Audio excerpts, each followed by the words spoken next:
Boa tarde, pessoal. Espero que todos estejam bem. Eu sou o professor Whindersson Viana de Carvalho. Eu vou apresentar hoje para vocês a sessão técnica de pensamento computacional, né?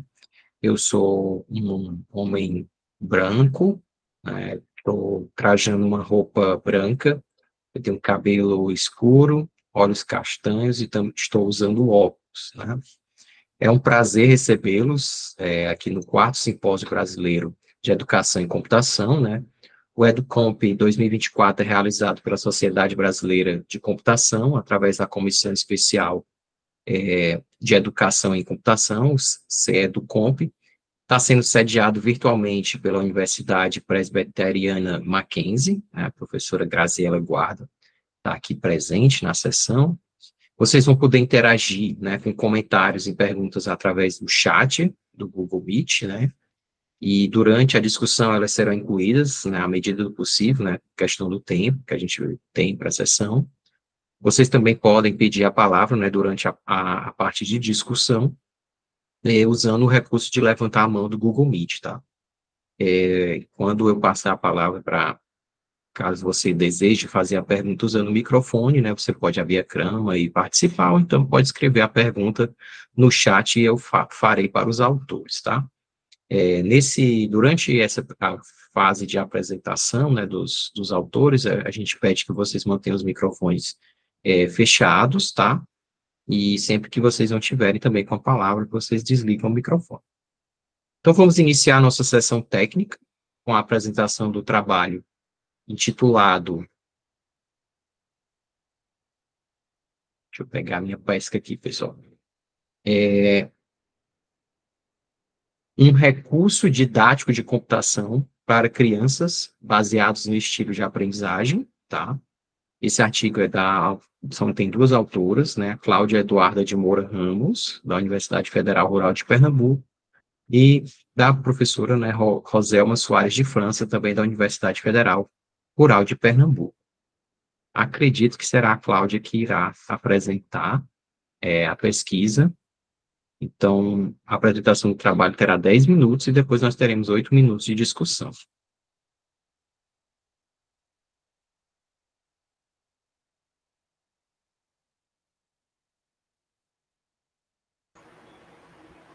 Vocês estão conseguindo ver minha tela?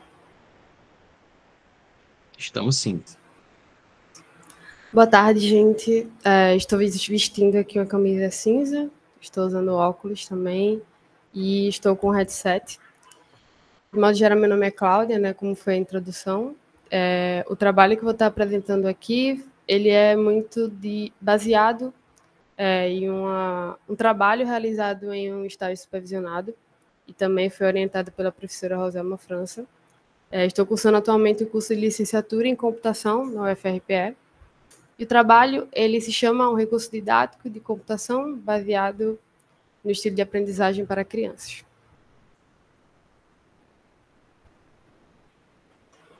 A computação no currículo escolar, né, a gente sabe que foi homologado recentemente, em 2022, as normas sobre computação, né, e como complementa a BNCC. Isso foi de iniciais progressos para a integralização da computação no ensino infantil e ensino médio, né? E isso vai ajudar, de fato, a capacitar os estudantes a compreender e participar ativamente da sociedade digital em que a gente está vivendo atualmente. Com essa homologação, vem uma necessidade, de fato, de recursos didáticos que se encaixem nos padrões das habilidades, né, vistos na homologação, que foi previsto, né, pela BNCC. E daí, eu trago os dois tipos de recursos didáticos de computação que a gente tem, o plugado e o desplugado. O plugado, ele introduz os conceitos de computação com o auxílio, de fato, de um dispositivo eletrônico, e já o desplugado, ele não tem uma necessidade de um recurso eletrônico, né, um equipamento eletrônico. E daí eu vou dar um foco um pouco no desplugado, que ele é um material acessível a um amplo espectro de instituições de ensino, que, independentemente de suas limitações tecnológicas, ele pode ser aplicado, né? Então, a aplicação de recursos desplugados é um âmbito muito mais amplo, né? Assim, muito mais fácil de ser aplicado, independentemente assim, do contexto. e ele traz uma abordagem muito lúdica, né, que atrai a atenção de pessoas de diferentes idades. Mas aí, entrando em um conceito tanto desplugados quanto plugados, a gente vale ressaltar que esses materiais são feitos muitos de uma natureza muito estática, né, muito específica. Então, isso acaba que alguns estudantes podem interpretar o conteúdo como complexo ou até mesmo desmotivador. E isso reflete diretamente no estilo de aprendizagem dele. E também esses materiais, ele vem com um conceito muito mais tradicional, né, principalmente desplugado, em que o professor ele é muito mais retentor, né, do conhecimento, e isso acaba prejudicando a autonomia dos estudantes, né, para estar evoluindo ali no conteúdo. E daí eu trouxe 2 trabalhos relacionados, que a gente encontrou durante a pesquisa, que a Lira, em 2017, ela encontra algumas correlações significativas, né, entre a satisfação e retenção do estudante para ter uma retenção do conhecimento maior. E a Pelizari também, em 2022, ela ressalta que, por meio da identificação, é fundamental trazer as similaridades e diferenças, né? Isso ajuda a ter uma aprendizagem muito mais significativa. E daí a motivação geral da pesquisa, né, foi uma necessidade de um recurso educacional que passe, né, de computação, que leve em conta os diferentes estilos de aprendizagem dos estudantes. Então, os estilos de aprendizagem, né, passando rapidamente aqui, a aprendizagem ela pode ocorrer de diferentes formas, né, e cada pessoa ela tem uma forma específica de estar aprendendo, né, um conjunto de maneiras que leva isso ao aprendizado. Os estilos de aprendizagem, eles têm várias teorias, diferentes teorias em si, e também diferentes modelos, né. Diferentes modelos eles são aplicados a esses estilos de aprendizagem, né, então diferentes autores eles acabam pegando esses estilos e criando um modelo para ser aplicado.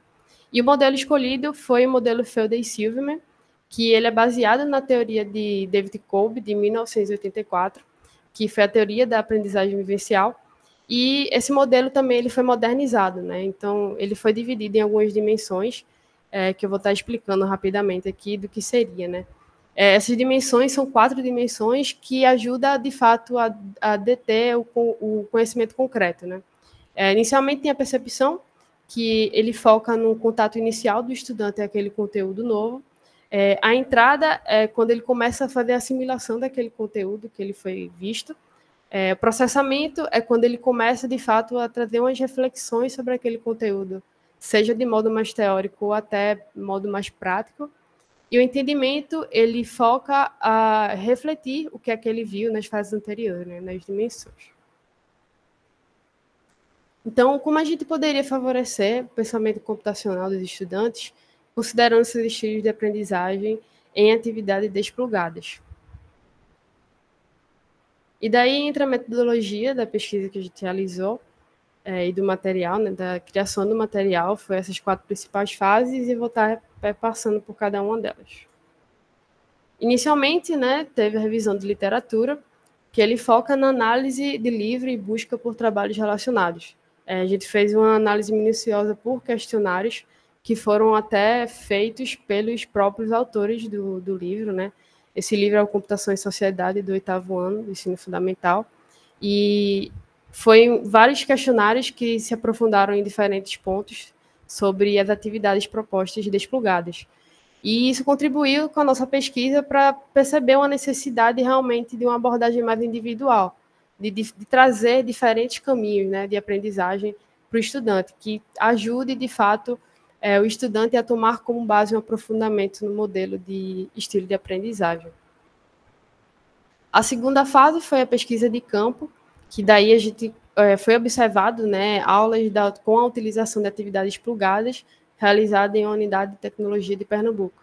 Nessa fase aqui, a gente começou a focar, de fato, nas atividades plugadas, né, para perceber alguns pontos, pelo menos de como ele está sendo aplicado no ensino hoje. E o que foi visto, né, é que os estudantes estavam mais aprendendo a operar as ferramentas, mas nem sempre eles estavam compreendendo o que estavam fazendo, né? Então, os conceitos em si estavam passando muito de lado, assim, deixado de lado, e eles estavam mais focando em ser usuários. E isso ajudou a trazer uma importância, de fato, de uma abordagem muito mais abrangente e reflexiva do ensino na tecnologia, para que os estudantes não apenas sejam usuários, né, como foi o foco, mas também que eles compreendam os potenciais e as implicações da tecnologia. Com base nessas duas, né, após essas duas, o Design Team, que a gente foi uma terceira fase, que teve como base, a partir desses dois dados coletados das etapas anteriores, né, teve os materiais que foram desenvolvidos, como persona, mapa de empatia, definição do problema, ideação da solução e da prototipação. Com isso, a gente chega no material, né, a solução em si. Ele foi um material que foi construído para ser passado de forma muito flexível, que ele se adequa tanto às aulas presenciais quanto remotas, mas que ele haja uma disponibilidade, de fato, de ser passado de forma assíncrona ali, pelo menos no seu início, né? E em sua primeira versão, ele traz inicialmente apenas um conteúdo, no qual foca em identificar a ocorrência de erros durante a transmissão de qualquer informação no dia a dia. O material de gato desenvolvido, ele se chama Caça ao Conhecimento.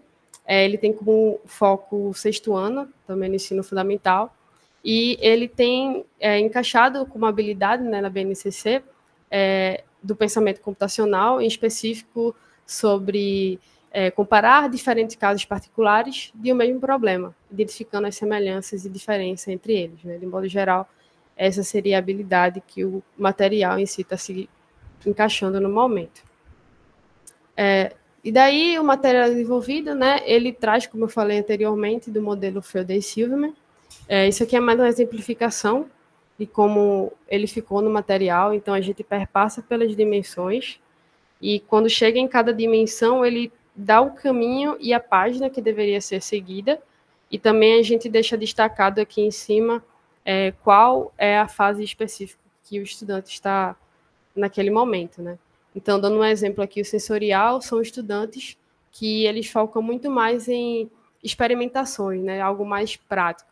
E já o intuitivo, ele gosta de ter o contato com o conteúdo de modo muito mais abstrato. E daí o foco principal é criar um ambiente de aprendizado que não é mediado, desculpa, e não linear.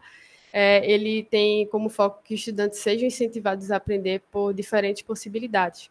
Então, isso aqui é uma exemplificação do modelo do conteúdo que é sensitivo, né, como apresentei aqui, e o intuitivo. Essas duas são as duas principais diferenças.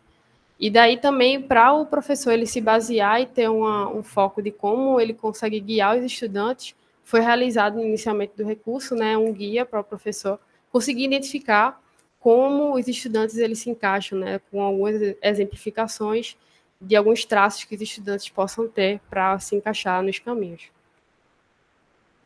De considerações finais, né, a aplicação do material em turmas de sexto ano e também ampliar o leque de tópicos e projetos disponíveis em nosso material de ensino.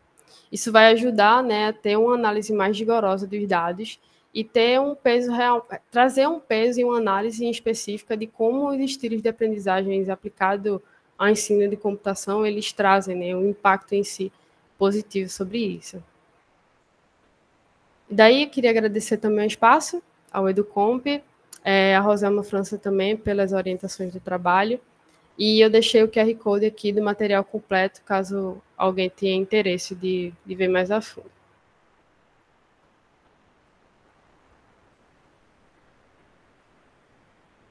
Bom, parabéns, Cláudia, pelo trabalho.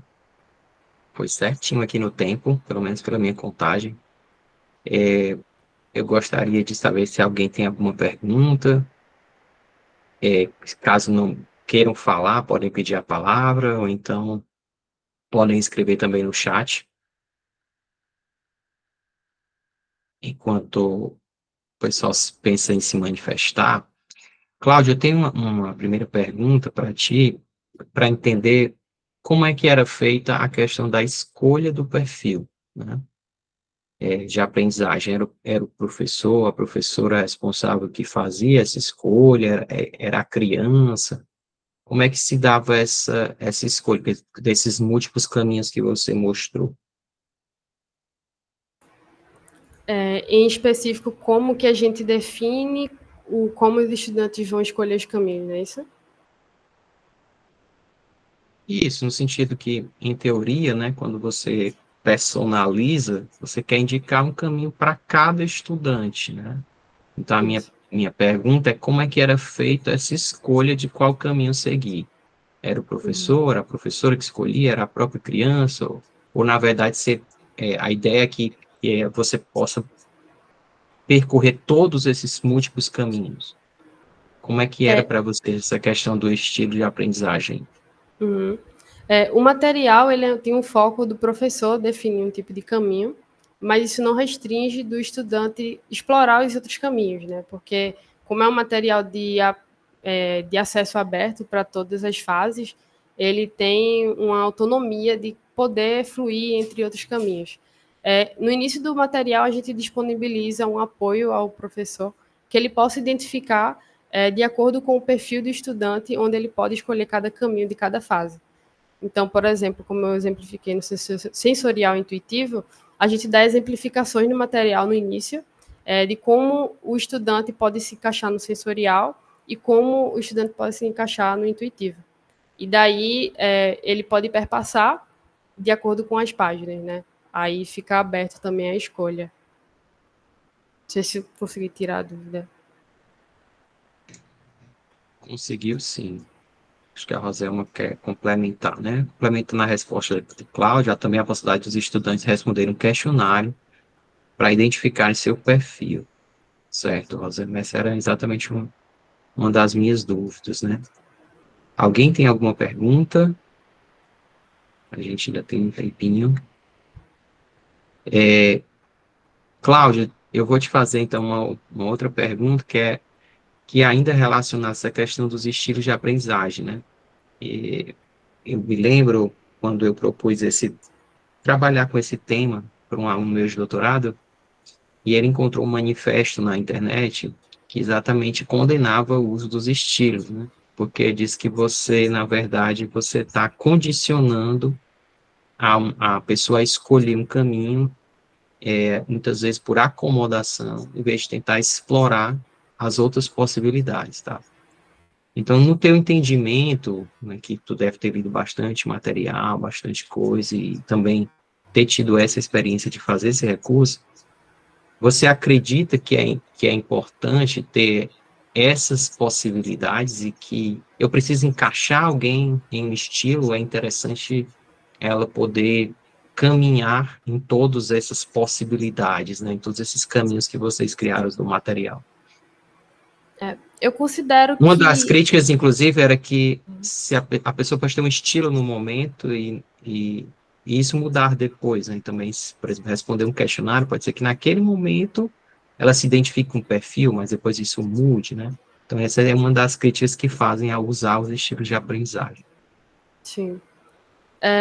A gente sabe que tem vários, né, como você comentou, mas eu considero que, pelo que eu consegui explorando, né, nas pesquisas, e também na ideia do recurso, não é não restringir a ele explorar algumas outras possibilidades, né, de ensino, de aprendizagem, mas ele consegue perpassar não só em uma específica, mas ele consegue explorar outras.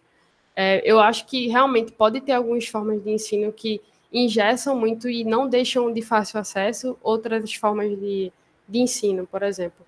Mas, pelo que eu vi na computação em si, não se tem uma abordagem muito que se encaixe ou que ao menos ofereça a possibilidade. Porque eu vejo que o que falta é uma oferta de possibilidade de uma forma diferente, assim, de estar aprendendo, né? Ou de estar ensinando, sem ser em específico seguir o mesmo caminho.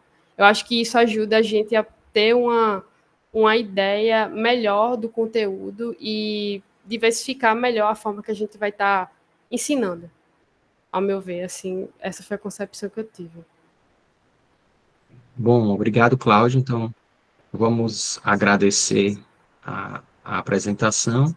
Vamos passar agora para o segundo trabalho, né? Evidências do desenvolvimento das habilidades do pensamento computacional em alunos do ensino fundamental com histórias em quadrinhos. O trabalho é da Universidade Federal do Estado do Rio de Janeiro, Unirio, do Márcio Canedo de Oliveira e da Maria Augusta Silveira Neto Nunes. Vocês têm 10 minutos. Muito boa tarde. Meu nome é Márcio Canedo, como o professor acabou de falar. Eu sou um homem branco, cabelo bem curto, também estou usando óculos e estou usando uma camisa cinza também. Bom, o título do nosso artigo é Evidências do Desenvolvimento das Habilidades do Pensamento Computacional em Alunos do Ensino Fundamental com Histórias em quadrinhos. Começando com o contexto da nossa pesquisa, todos nós sabemos que há um avanço tecnológico no mundo moderno que resulta em transformações sociais no âmbito de empregos, a chamada natureza mutável do trabalho. A partir disso, nós temos robôs assumindo milhares de tarefas. E com isso, novas habilidades passam a ser exigidas para suprir essa atividade desses novos empregos. Então, quais seriam essas habilidades necessárias? A ONU, através do Fórum Econômico de 2020-2023, juntamente com a OCDE, destacam quais seriam essas chamadas habilidades necessárias para o século XXI, que são a resolução de problemas, o pensamento crítico, a comunicação de ideias, a criatividade, a liderança, habilidades empresariais. Já Romero, em 17, definiu o seguinte, que as habilidades de pensamento crítico e a capacidade de resolução de problemas estão intrinsecamente ligadas às características do pensamento computacional, que é o tema foco do nosso estudo. Então, o problema a ser tratado por nossa pesquisa, claro, considerando os aspectos que eu acabei de mencionar, se concentra no fator da empregabilidade no futuro emergente, acarretado pelas mudanças da natureza do trabalho. E com isso, a nossa questão de pesquisa é a seguinte: é possível contribuir para a sensibilização do desenvolvimento das habilidades do pensamento computacional em alunos do ensino fundamental por meio de histórias em quadrinhos? Bom, agora eu vou falar um pouquinho da fundamentação teórica. Coloquei aqui algumas definições de pensamento computacional. As que mais se aliaram com o nosso estudo. Essas definições existem inúmeras, estão em constante mudança. Mas eu coloquei aqui essas três que estão bem alinhadas com a nossa proposta.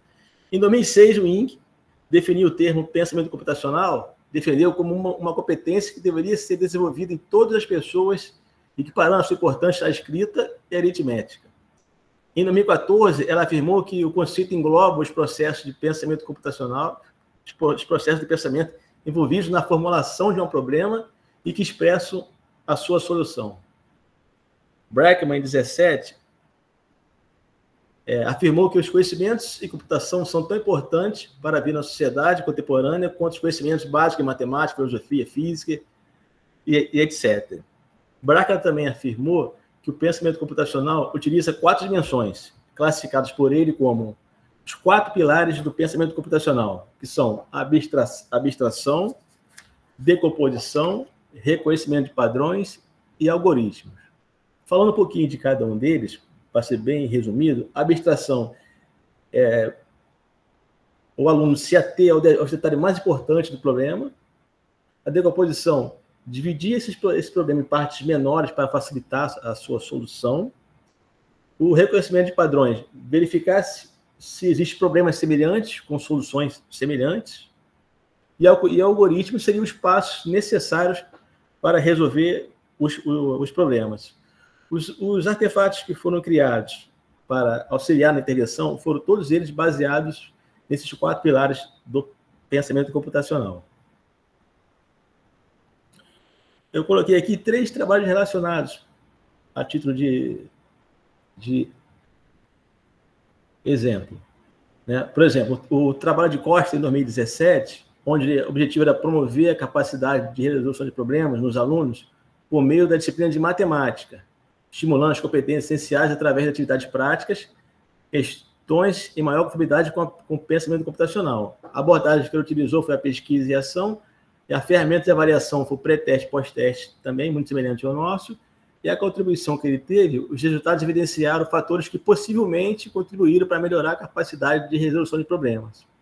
Bom, dentre esses trabalhos relacionados, a principal diferença do nosso estudo é a transversalidade que é preconizada pela BNCC, ou seja, a nossa intervenção ela pode ser aplicada em qualquer disciplina do ensino fundamental, não somente na matemática, como a maioria dos estudos que a gente percebeu.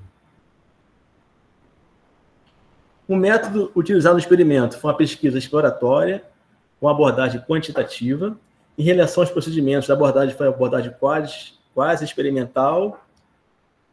Foi selecionado grupos para o grupo de controle e o grupo de experimental para efeitos de comparação, né? E sem a distribuição aleatória dos participantes. Falar um pouquinho agora sobre os artefatos que foram desenvolvidos para serem utilizados na intervenção. Nós elaboramos uma coletânea com 4 HQs. A primeira HQ é a HQ do pensamento computacional, que tinha o objetivo de sensibilizar o desenvolvimento das habilidades do pensamento computacional. Essa HQ ela foi confeccionada, baseada, como já disse, baseada nos 4 pilares do pensamento computacional. Aqui do lado esquerdo tem um exemplo de uma das páginas da HQ, onde os personagens estão interagindo, falando sobre os conceitos dos pilares do pensamento computacional. A segunda HQ é o guia de atividades, que tem a finalidade de dar suporte ao professor com relação às atividades que são propostas. Ela é composta por 6 atividades, né? Aqui do lado esquerdo tem exemplo de uma dessas atividades, que é a coleta seletiva do lixo. Ela fala sobre o pilar que está sendo tratado, que está dando maior ênfase, define também qual a competência da BNCC que está sendo tratada na atividade. Né? Aqui no meio tem um exemplo de uma atividade que é um labirinto, onde os alunos escolhem um dos personagens, recolhem o lixo e colocam o lixo na lixeira correta. A partir disso, eles precisam descrever quais os passos que eles cumpriram para executar essa atividade. E com isso já começam a treinar o algoritmo. A terceira HQ é a HQ Desafios de Programação. Essa HQ é composta por 6 desafios de programação, onde os alunos recebem esses desafios e tentam resolvê-los baseados nos 4 pilares do pensamento computacional. Aqui no centro também eu tenho um exemplo de um desses cenários, onde o cenário que é desse exemplo é tomar banho, evitando desperdício de água. Aí os alunos vão criar os passos que eles acham necessários para executar esta atividade e, a partir daí, já começam a elaborar o seu algoritmo. A quarta e última HQ é a HQ Jogo Desplugado, Pensa Rápido. É uma HQ onde os alunos interagem brincando. E essa brincadeira, o tema são os conceitos que eles aprenderam nas HQs anteriores, com o objetivo de fixar o conteúdo que foi trabalhado. O protocolo para a aplicação do experimento, o experimento foi aplicado numa escola municipal, a Escola Municipal Ponte Jesuítas, que fica localizada na zona oeste do Rio de Janeiro, no bairro de Santa Cruz. Esse bairro se localiza a cerca de 70 quilômetros do centro do Rio de Janeiro. É um bairro periférico. A intenção da pesquisa era realmente essa, buscar uma escola onde os recursos não são tão disponíveis. A duração do estudo foi de 8 semanas. Os participantes foram divididos em 2 grupos, o grupo experimental com 27 alunos e o grupo de controle também com 27 alunos. A realização do experimento se deu em 3 etapas: pré-teste, intervenção e pós-testes. Na imagem aqui de baixo, nós temos o grupo de controle e o grupo experimental. Ambos os grupos realizaram o pré-teste, que é o teste do pensamento computacional, que é o teste do Ramon Gonzalez, que são 28 questões envolvendo as atividades do pensamento computacional. É um teste validado, bem validado no meio acadêmico. O grupo de controle não fez a intervenção. O grupo experimental realizou a intervenção, que é a leitura do gibi e a realização das atividades propostas.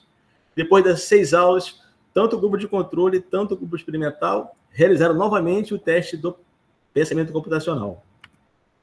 Agora, o perfil dos participantes são alunos do 5º ano do ensino fundamental, com a idade entre 10 e 12 anos. O quadro de baixo fala sobre a distribuição por gênero.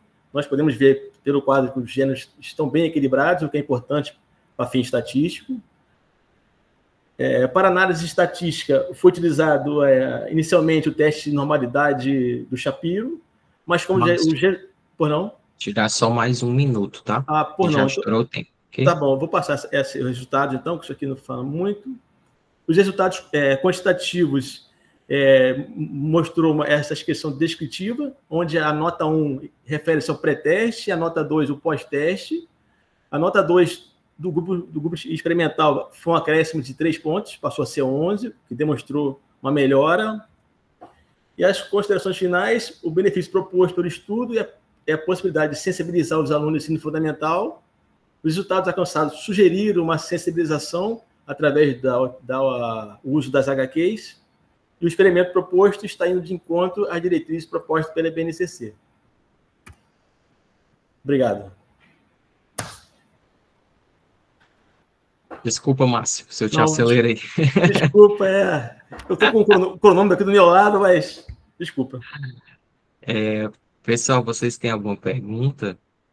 Eu também estava viajando aqui, entrei no site que a Maria compartilhou, muito legal o material, muitas HQs interessantes, né? E eu vi que tem as respostas, né? Também achei bem interessante. Eu queria fazer uma pergunta para vocês, no sentido, como é que se deu a elaboração da HQ, né? A escolha dos temas, né? Isso teve a participação dos alunos também? Teve um processo antes, assim, de escolha, ou foi mais da equipe de vocês, assim, tipo, os personagens, a forma de desenhar, a temática, né? Ou houve alguma ideia de usar co-design, né, também com o público-alvo? A professora Maria Augusta já tem esse projeto de almanaque dos gibis há algum tempo. Os personagens eles seguem uma história. Então, os personagens eles foram aproveitados, já vêm da série anterior, e o tema escolhido foi um tema atual, que, como esse é um bairro da Zona Oeste, onde é precário o sistema de coleta de lixo, o sistema de esgoto, a gente tentou fazer algo bem dentro da vivência deles, né? Dentro do contexto dos alunos. Por isso o tema foi esse.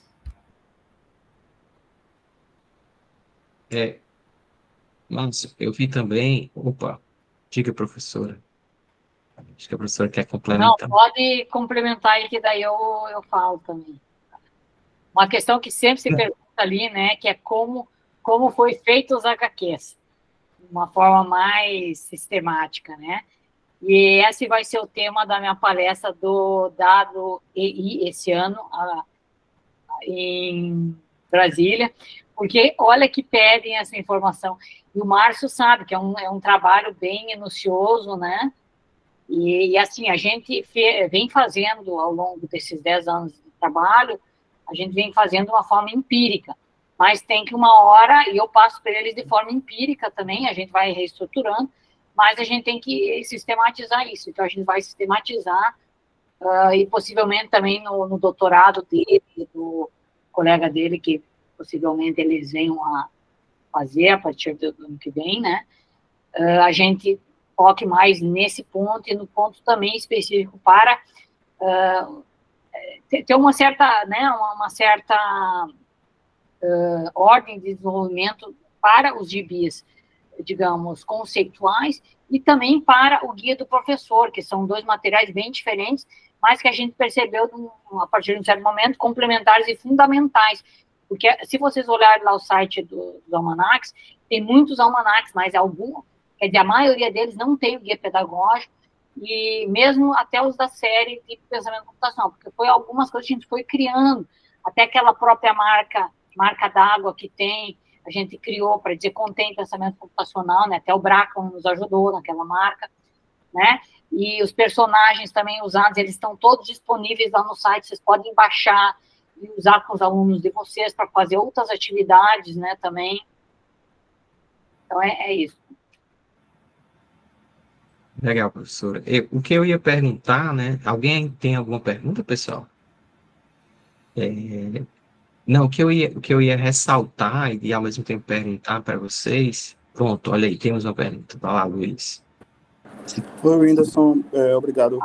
Boa tarde, pessoal. Parabéns aí pelo trabalho, parabéns, Obrigado. professora Maria Augusta também, aí com essa série fenomenal, né, desses almanacs. Eu fiquei na dúvida, talvez foi pelo apressar ali da apresentação no finalzinho, já tinha estourado o tempo, como foi feita a divisão dos grupos?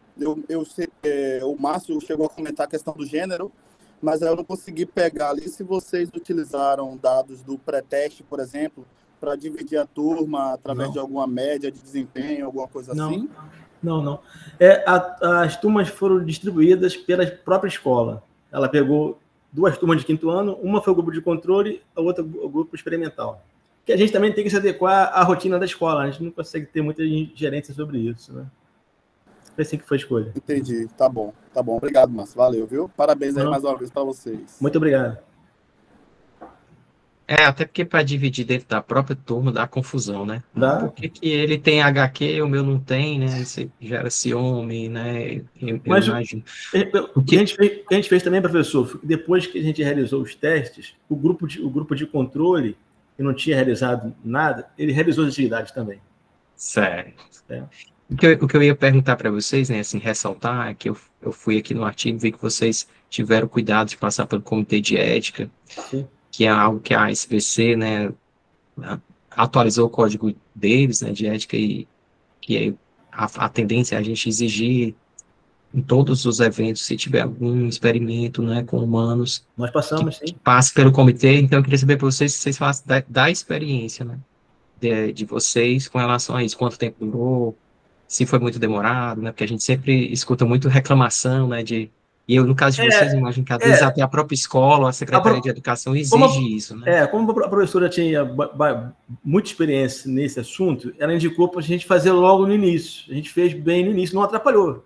Mas se deixar para fazer um pouquinho, né, Márcio? Deu uma demoração. Mas nós tínhamos tempo. Se deixar para fazer em cima da hora, vai atrasar, vai atrapalhar. Que demora, porque às vezes tem que adequar, não ficou bom um detalhe ou outro, e demorou acho que umas 2 semanas, mais ou menos, para poder autorizar. Só 2 semanas? Foi. Aqui no Unirio é rápido. Eu trabalhei na UFS também, e na UFS demorava bem mais. Por isso que eu avisei eles para fazer logo, porque, assim, às vezes tranca o processo e tu fica, sei lá, para fazer experimento, já está com tudo marcado na escola, tranca teu processo. E a escola é algo detalhado, que tu não consegue chegar lá e simplesmente aplicar, né? Então, eu tenho experiências de 6 meses, 8 meses. Acho que eu vou tentar um concurso aí na universidade de vocês. Bom, pessoal, vamos agradecer mais uma vez os autores e vamos passar aí para a terceira apresentação. Obrigado, professor. Então, pessoal, vamos dar seguimento, né, à sessão. Então, o último artigo é uma proposta de instrumento avaliativo para identificar habilidades do pensamento computacional por meio da computação física. Será apresentado pelo Almir Oliveira Costa Júnior, da Universidade do Estado do Amazonas, e da José Anglada Rivera, se eu pronunciei direito, do Instituto Federal do Amazonas. Obrigado, Whindersson. Boa tarde a todos. Eu sou Almir, sou um homem branco, cabelo curto e bastante calvo já, olhos castanhos escuro e barba. Estou vestindo uma blusa preta, atrás de mim tem uma parede azul e uma impressora 3D. Bom, eu vou apresentar para vocês aqui os resultados, né, de um trabalho que a gente desenvolveu, intitulado Uma Proposta de Instrumento Avaliativo para Identificar Habilidades do Pensamento Computacional por meio da computação física. Esse trabalho foi desenvolvido por mim, em parceria com o meu professor, né, o meu orientador, do programa de doutorado em ensino tecnológico do IFAM, aqui em Manaus, no Amazonas. Bom, o objetivo do nosso trabalho, então, é apresentar uma proposta de instrumento avaliativo, que nós chamamos de TPC-CF, para identificar evidências do desenvolvimento do pensamento computacional em acadêmicos de licenciatura, né? Nós fizemos um recorte tendo em vista a necessidade de também trabalhar esse processo de formação naqueles que ainda vão se tornar futuros professores. O nosso teste, no nosso contexto, faz o uso, né, de atividades plugadas por meio da computação física. O ponto de partida do nosso trabalho, ele se deu a partir da resolução do CNE, né, de 2019, a resolução número 2, onde há um trecho dessa resolução que diz que todos os cursos de licenciatura, os egressos dessas licenciaturas devem possuir, ao final da sua formação, uma compreensão básica sobre o pensamento computacional, né? Então, aqui o nosso recorte é apenas na perspectiva da formação inicial, embora essa discussão também mereça ser levada lá na formação continuada de professores. Então, a partir desse ponto, nós identificamos uma necessidade de intervir nesse processo de formação, considerando a diversidade de licenciaturas que existem no Brasil. Contudo, esse documento do CNE, ele não deixa claro o que seria essa compreensão básica sobre o pensamento computacional que os futuros professores devem possuir ao final da sua graduação. Para a gente tentar entender, né, o que é essa compreensão básica, a gente teve que olhar outros documentos normativos mais específicos da educação básica para fazer uma engenharia reversa, né, e definir aquilo que o futuro professor deve saber sobre o pensamento computacional para poder atuar na educação básica. E aí nós olhamos esses 3 principais documentos, né, a BNCC de modo geral, a Política Nacional de Educação Digital e a BNCC Computação, para tentar rastrear o que se espera do aluno da educação básica sobre o pensamento computacional. Além disso, a gente fez uma vasta revisão na literatura e identificou diversos pontos que justificam, né, a necessidade de a gente elaborar esse instrumento para medir, né, os níveis de desenvolvimento dessas habilidades. A própria literatura não apresenta um consenso delimitando o conceito e quais seriam as habilidades envolvidas no PC, a necessidade também de operacionalizar dentro das escolas de educação básica os objetos de conhecimento e as habilidades do eixo pensamento computacional, da BNCC Computação, a perspectiva também de desenvolver recursos e estratégias que possam ajudar a mensurar esse desenvolvimento dessas habilidades e, como objetivo principal, habilitar os futuros professores a fazer o uso dessas habilidades em suas futuras práticas docentes. Então, o contexto da nossa proposta de teste, ele surgiu a partir dessa perspectiva da análise dos documentos normativos sobre a formação inicial de professor e dos documentos que regulamentam a educação básica em relação ao eixo pensamento computacional e consequentemente, a computação. O nosso teste, ele é inspirado também no teste de Roma, né? Embora o teste de Roma se limite em apenas aspectos mais visuais, representações mais visuais, o nosso teste, ele considera, além das representações visuais, ou seja, os algoritmos, né, as abstrações, nós consideramos também equipamentos de hardware, né, e de software para visualizar a entrada e a saída de dados nos problemas propostos no nosso teste. Então, de maneira geral, dentro do nosso teste, nós consideramos que o pensamento computacional seria a capacidade de formular e resolver problemas utilizando conceitos e recursos tecnológicos da computação. Do lado dos conceitos, nós restringimos o nosso teste às sintaxes lógica das linguagens de programação, e do outro lado, os recursos tecnológicos, nós limitamos aos softwares e aos hardwares. Como definição mais específica, nós consideramos no nosso teste que o pensamento computacional, ele é a capacidade de formular e resolver problemas por meio da utilização da computação física. Essa utilização, ela é baseada, né, em alguns estudos, por conta do tempo não vai dar para eu aprofundar por que nós chegamos na computação física, e vou passar agora a parte de descrição do que seria o nosso teste. De maneira geral, a primeira versão ela é composta por 34 questões, elas compartilham de uma estrutura básica, cada uma das questões tem um enunciado, a prototipagem do circuito eletrônico, o código básico de instruções, 4 opções nas alternativas de respostas, e elas envolvem 2 recursos primordiais, o Arduino e o ambiente de programação em blocos, o PictoBlocks. Em relação ao tipo de questões, há 4 tipos de questões, cada uma delas com uma particularidade, né? Sequência de passos, conclusão, depuração e análise. Na imagem que nós estamos observando, há um exemplo de questão desse teste. Neste caso, a questão é a questão número 29, né? Do lado esquerdo, nós temos uma prototipagem de um circuito usando o Arduino e um servomotor. Mais ao centro, nós temos um código básico que necessita de complementos para que o objetivo da questão 29 seja atingido, né? Do lado direito, a gente tem as alternativas de respostas. O objetivo dessa questão, no caso, é identificar a instrução que está faltando para permitir que o eixo do servomotor seja movimentado entre uma posição e outra, no máximo 5 vezes, com um intervalo de 1 segundo a cada giro, né, cada movimento. Aqui nós temos alguns conceitos que são trabalhados dentro dessa questão, exemplo, a questão número 29, nós associamos esses conceitos a algumas habilidades lá da BNCC Computação, então, para cada uma das questões a gente tem essa associação, e aí a gente chega na parte de validação do nosso teste, né, nós validamos esse teste em 3 etapas. Ela foi validada com 5 acadêmicos de licenciatura em computação, eles foram escolhidos por já terem participado de uma disciplina, né, que envolvia o Arduino e o PictoBlox, e nós avaliamos em 3 etapas, né, na primeira etapa eles tinham que responder as questões do teste, na segunda nós usamos um instrumento de avaliação para identificar os níveis de motivação, e a terceira etapa eles tinham que responder um questionário para avaliar o objetivo e o propósito do nosso teste.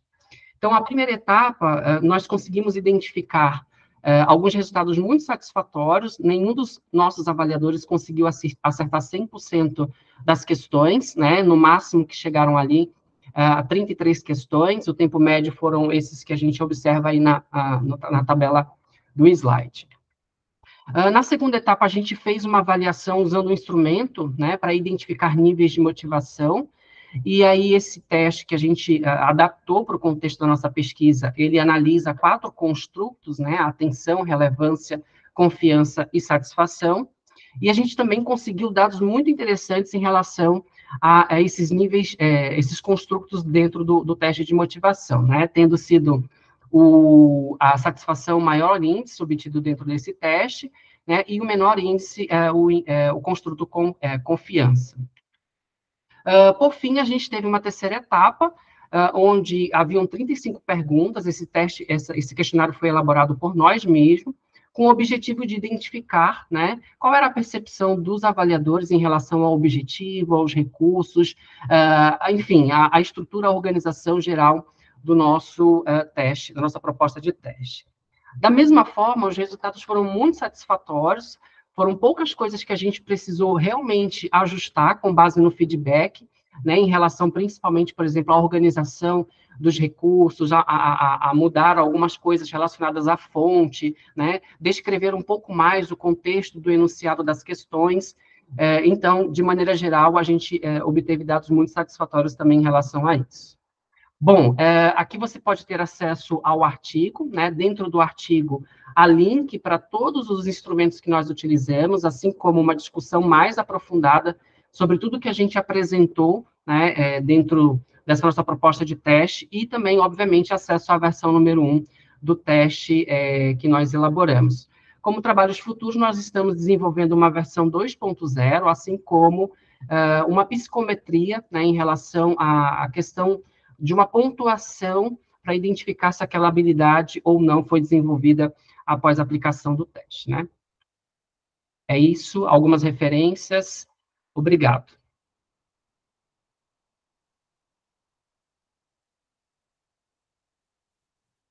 Bom, parabéns, Almir. Temos alguma pergunta da plateia? Deixa eu ver aqui, Almir, se tem alguma pergunta.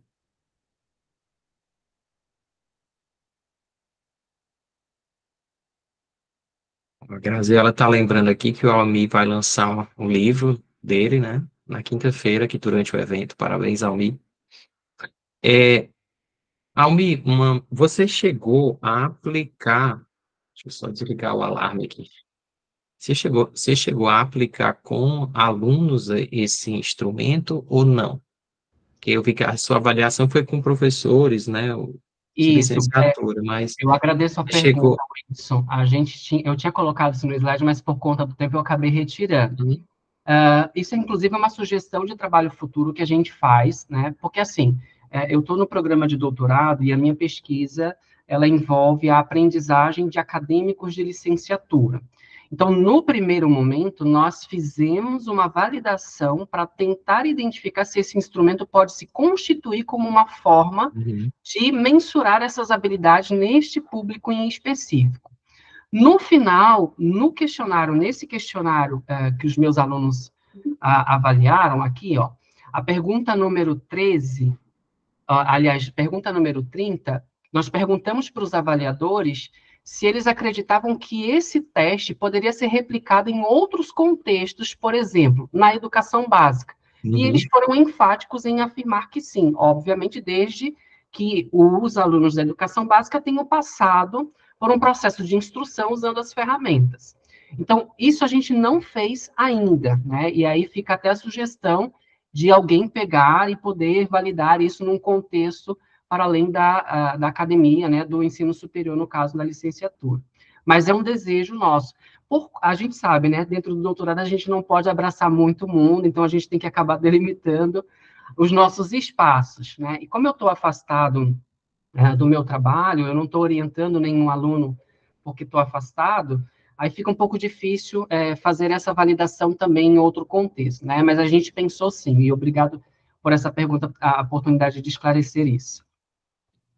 A minha preocupação foi principalmente com a linguagem, né? Eu achei que a forma, né, como as questões ali estavam postuladas, talvez fossem mais difíceis, né, para serem respondidas pelos alunos, né? Por isso meu questionamento. Almi, onde eu sou professor na graduação, coincidentemente, a gente tem uma disciplina de computação física, sabe? E aí eu fiquei pensando também que talvez esse material ele poderia ser aplicado nas primeiras aulas, né? Para ambientar os alunos. Eu, por exemplo, eu sou professor de programação mobile e a minha primeira aula é App Inventor. Diz, hoje vocês já vão alterar no Lattes de vocês que vocês sabem programar mobile, né? Então, uma aula lá de App Inventor, em 20 minutos eu explico, né? E eles vão lá e fazem, né? Então, eu fiquei pensando também nessa possibilidade, né? Tu acha que faz sentido, né, fazer esse tipo de aplicação, pelo menos para ambientar, e aí teria esse instrumento até para testar, né, se o pessoal tem pelo menos um mínimo de habilidades necessárias para depois continuar na disciplina.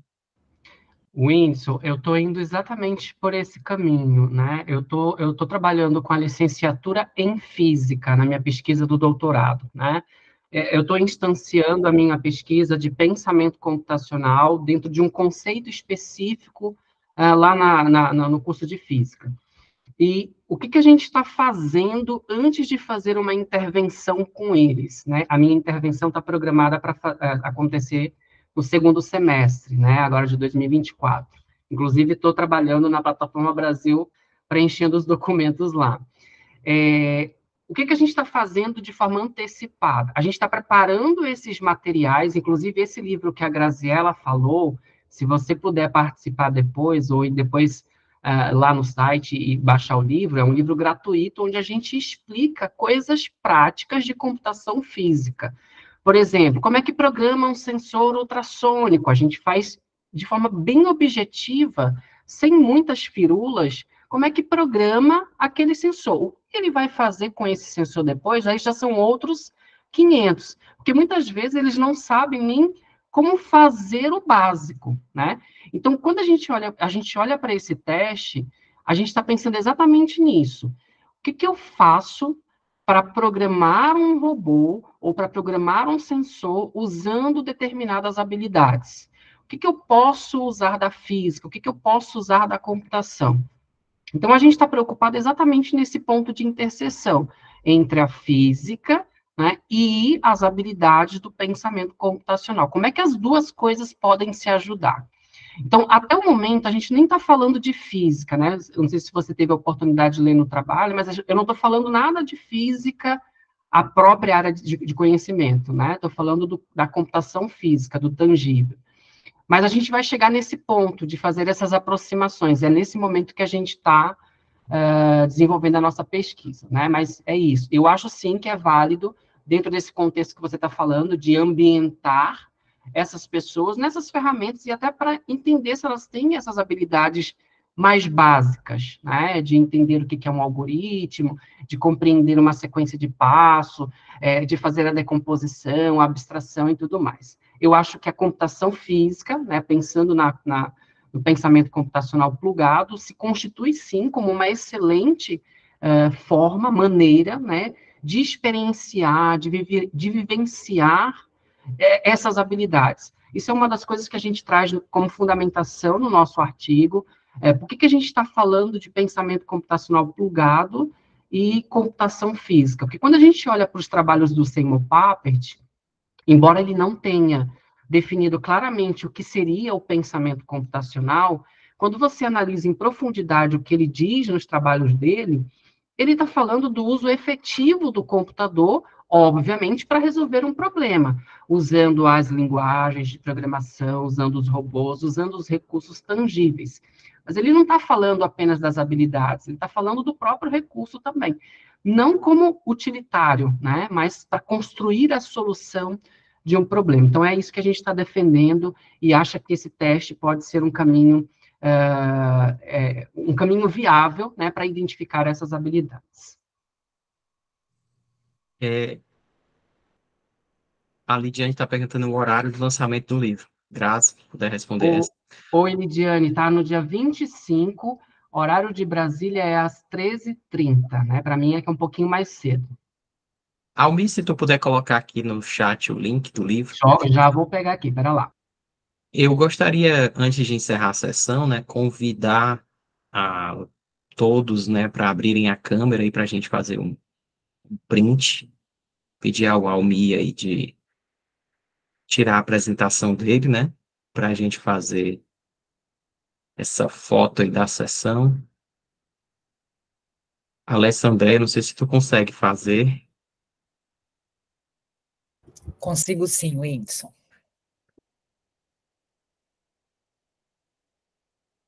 Então, vamos lá. É 1, é 2, é 3, aí sorriam. Opa, mais gente abriu a câmera. Vamos de novo. Vou deixar meu microfone aberto, que aí eu sinalizo. Vamos lá. Tem alguns de câmera fechada ainda, se ainda puderem abrir. Mas, enquanto isso, eu vou dando print aqui. Pode botar o sorriso. E a foto já vai lá para o Drive, para a pastinha lá, que a gente está juntando tudo para sair no Instagram. Bom, Acho que foi, né? Então, eu gostaria de agradecer mais uma vez, né, aos autores e dar por encerrada, né, a segunda sessão técnica do EduComp. Tem muita coisa legal ainda durante a semana, tá, pessoal? Participem. Obrigado pela presença. Obrigado.